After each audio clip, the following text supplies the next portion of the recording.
Yan, mga kabunyog, mga kababayan, magandang araw po sa inyo lahat.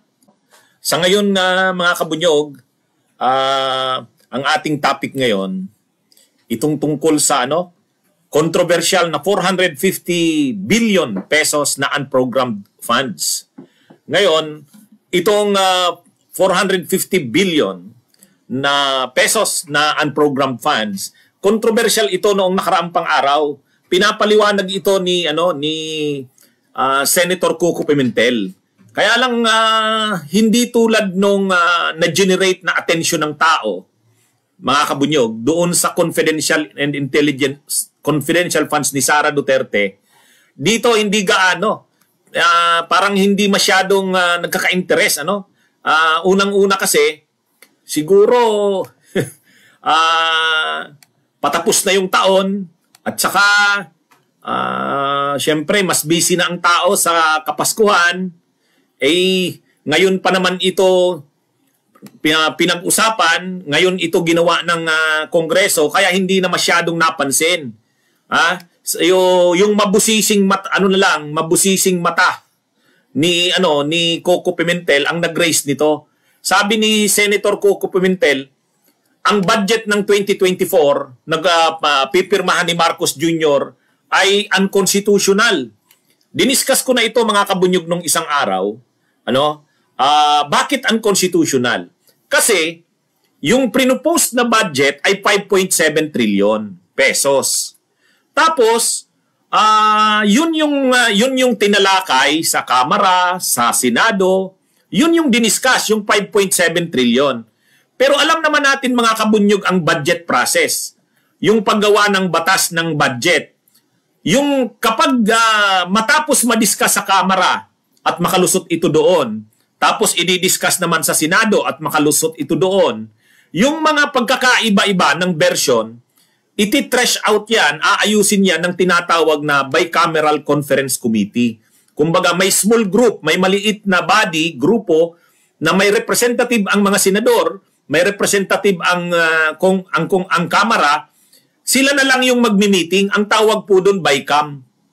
Ngayon, dito sa BICAM, ginawang linagyan ng pahabol na parang insertion Insertion ang nangyari, pahabol.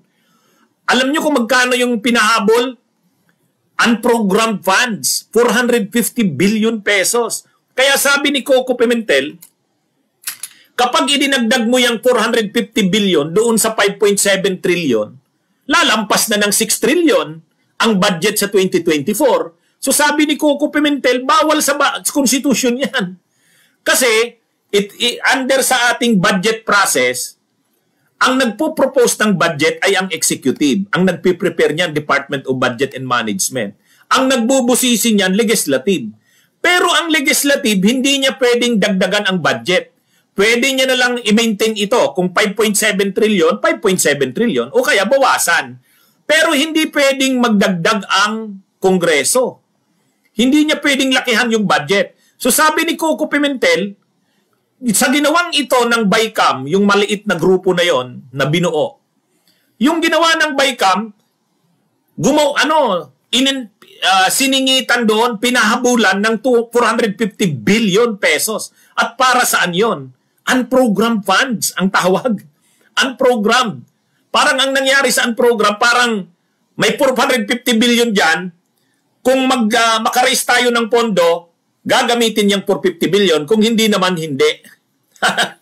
So, parang ito yung mga kongresista na nagpahabol sa mga senador na hindi na accommodate doon sa deliberation sa Kamara at sa Senado, nagkaroon ng tinatawag na unprogrammed funds. So ito, yung mga rene-request nyo, ang tawag doon dito ni JB Ejercito, wish list.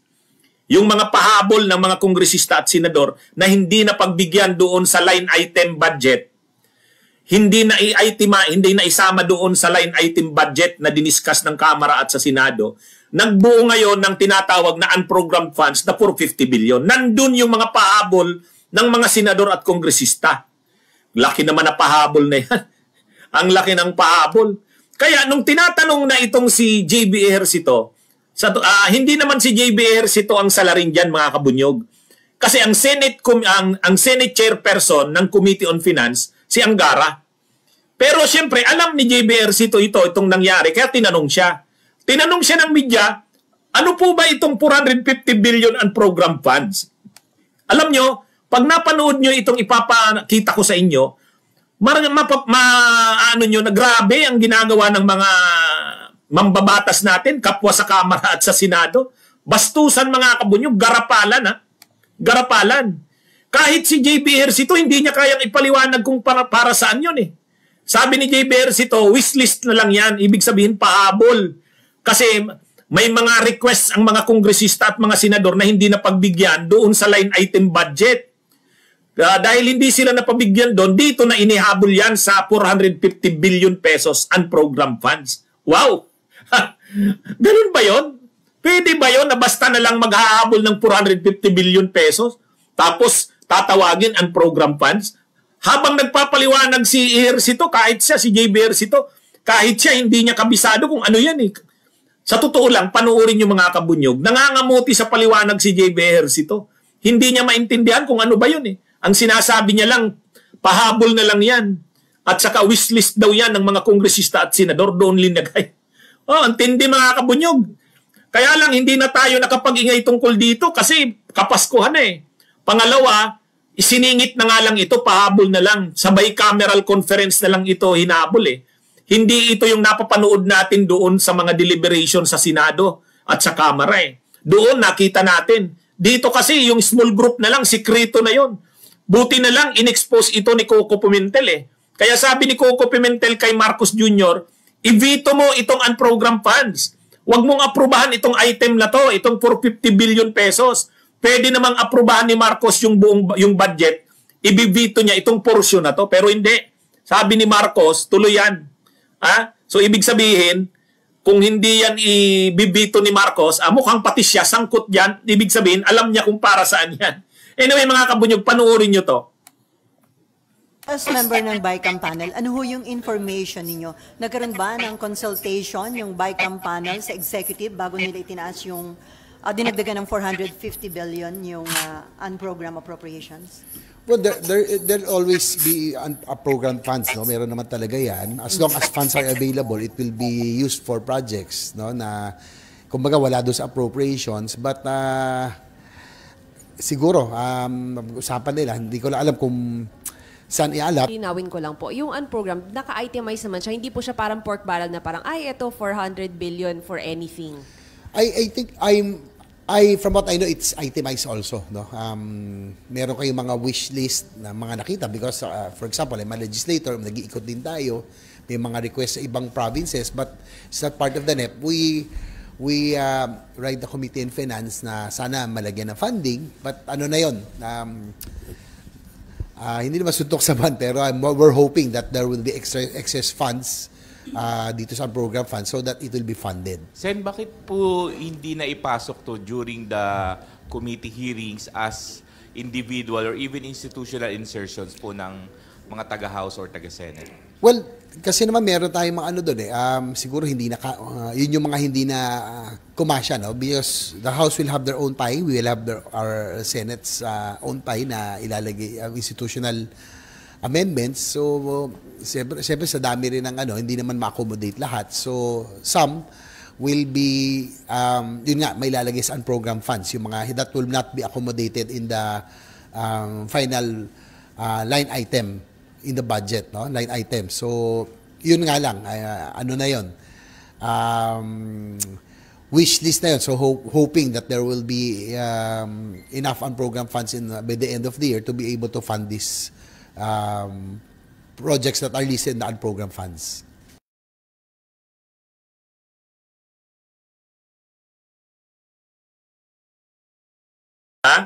Nakita nyo mga kabunyog, di ba ang gulo ng paliwanag? Kahit siya, hindi niya maintindihan masyado kung ano yung 450 billion na yan na unprogrammed funds.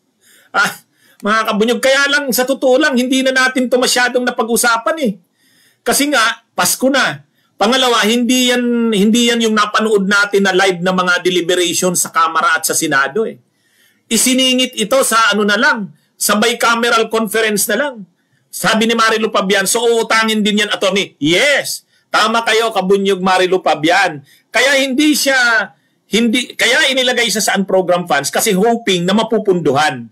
So saan kukunin yung pundo niyan? Utang. So pag nakautang, tuloy yung 450 billion na yan. Pero pag hindi nakautang, parang hindi na muna yan i-implement. Ganyan yan. Kumbaga, marami kasing gustong mangyari yung mga kongresista saka mga senador. Tawag nga ni JB Ejercito, wishlist. Kaya lang dahil walang pondo, hindi na sila ilinagay doon sa line item budget ng National Expenditure Program. Ngayon, pero dahil talagang ini-insist yan ng mga kongresista at senador, so pinahabol nila. Kahit pakilagay na lang saan program funds. Ibig sabihin, 450 billion, may mga projects ang mga kongresista at senador. Pag nakautang, tama po kayo Marilu Pabian, so pag utangin yan. Pag nakautang, pupunduhan yan. Kaya, grabe. Ano po talaga ito mga kabunyog? Kumbaga, accommodation ito. At malamang ang malaking bahagi ng unprogrammed funds na yan, yung mga officials ng Senado at Kamara, yung mga senior deputy speaker, yung mga deputy speakers, yung mga powerful na mga tao sa Kamara. Halimbawa, sino ba ang mga powerful sa Kamara? Si Romualdez, si El Rey Villapuerte, yan sila Elizaldico, yung mga sobrang sip-sip sa pamunuan ng Kamara. Yan, yung mga pahabol pa nila yan. Ibig sabihin, mayroon pa silang dagdag na budget. Maliban doon sa naaprubahan na. Kasi ito, pahabol na unprogrammed funds ito. Sabi ni Kaka, live ba ito? Opo, live ito, Kaka. Si Aiming, salamat sa pag-send ng stars ha. Salamat. Kaya, grabe mga kabunyog. Pahabol na utang, sabi ni Oliver Sipnyo. Kumbaga, yung 5.7 trillion, mayroon yung inaasahan na pagkukunan. Ngayon, mayroon pang 450 billion, hindi alam kung saan kukunin. Pag nagkapundo, halimbawa, nakautang ang gobyerno, o yan, pwede na yan. Pupunduhan yung unprogrammed funds na yan. Kumbaga, grinupo yan, 450 billion. Kaya ang sinasabi ni Coco Pimentel, dapat yung 450 billion na yan, kahit wala yung budget, appropriations pa rin yan. Dahil appropriations yan, dapat idagdag yan. Kaya yung 5.7 trillion dapat dagdagan. Ang problema, pag dinagdagan mo, lalabas 6 trillion na. 6 trillion pesos na lampas ang national budget. Mababiolate na ang konstitusyon. Bawal sa konstitusyon yung sumubra sa proposed budget. Kaya ang ginawa, hindi na sinama doon sa 5.7 trillion, hindi sinama to. Linagay as unprogrammed funds. Grabe. Grabe to mga kabunyog. Kaya lang yun nga, tulad nga po ng sinabi ko sa inyo, hindi na ito nakakuha masyado ng atensyon kasi nga Pasko na eh. Parang mga magnanakaw sa gabi itong mga kongresista at senador eh. Nung pinag-uusapan yung budget doon sa sa Kamara at sa Senado, naka-televised nationwide, hindi nila ni-raise yan. Pero ngayon, ang nag-usap-usap na lang dyan yung small group na binuo, yung tinatawag na Bicameral Conference Committee. Sila na lang ang nag-uusap-usap. Matindi to, mga kabunyog. Kaya, sa totoo lang, ako, buti na lang tayo sa Enzo Recto at sa Attorney Ricky Tumutorgo, wala po tayong kinakampihan. Kung mali ang ginagawa ng Senado, ng Kamara, kukomentaryuhan din natin.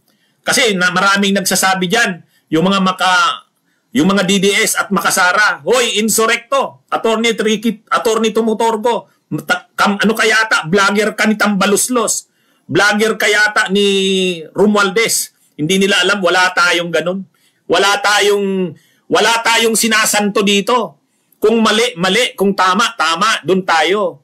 Itong garapalan na ginagawa ng mga senador at kongresista, kung mali, mali, pupunayin natin. In the same way, pinupuna natin si Sara Duterte kasi mali yung ginawa niya. Ito naman, ginagawa ng mga kongresista at senador, mali din to. Tayo, ang ating vlog na dito sa Insurrecto at sa Attorney Ricky Tumutorgo, ang loyalty natin nasa tao. Ang ating pinaglalaban, ang katotohanan. Ang panig natin nasa mamamayan. Wala tayong politiko na pinagsisilbihan.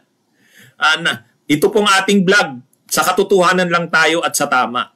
Pero nakakalungkot mga kabunyog, ano? Mga ano to mga strange, sabi ni Eric Moico, strangers in the night. Di sa totoo, tingnan nyo, kailan nila isiningit ito sa budget? Nung tapos na ang deliberation sa Kamara at sa Senado, doon na lang ito ginawa sa BICAM. Kasi sa BICAM, hindi na masyadong nakikita ng publiko kung ano ang mga siningit. Buti na lang, ni-raise ito ni Coco Pimentel. Problema naman, wala nang ibang sumuporta kay Pimentel sa issue na to. Wala na Patapos na kasi ang taon. Busy na ang tao sa Kamara, sa Pasko. Kaya kahit sinasabi ni Coco Pimentel, unconstitutional ito, hindi pwede. Bakit may mga pahabol na ganyan? Saka ang laki. Ang laki, sabi ni Coco Pimentel. Durubo talaga. Tama po kayo, Francisco Junior Rubia. Durubo. Kaya ganyan Hayaan nyo, hindi natin to tatantanan. Kaya lang, pipirmahan na daw ni Marcos Pinakiusap sana ni Coco Pimentel, Mr. President, i-veto mo yung linya na yan. Yung 450 billion pesos, i-veto mo. Pwede naman yun Actually, ang presidente, may power siya na yung isang bahagi ng budget, i-veto.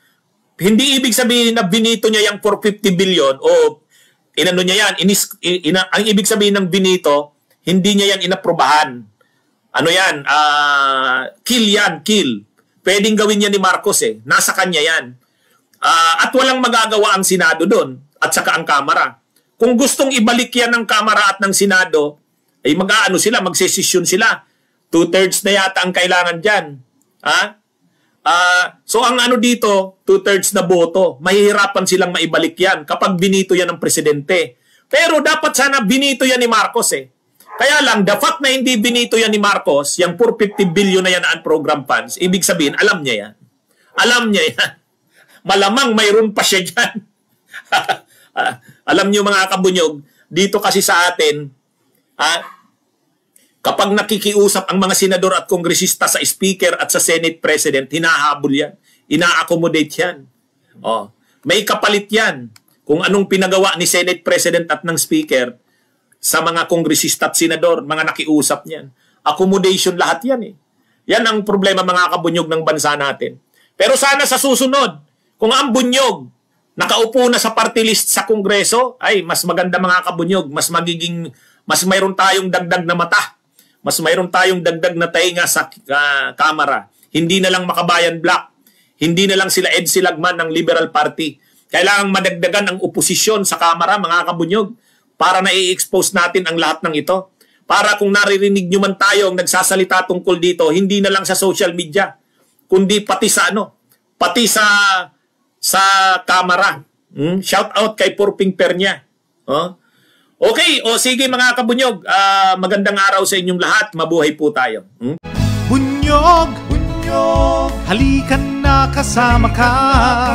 Bunyog, kapag buklod ay may pag-asa.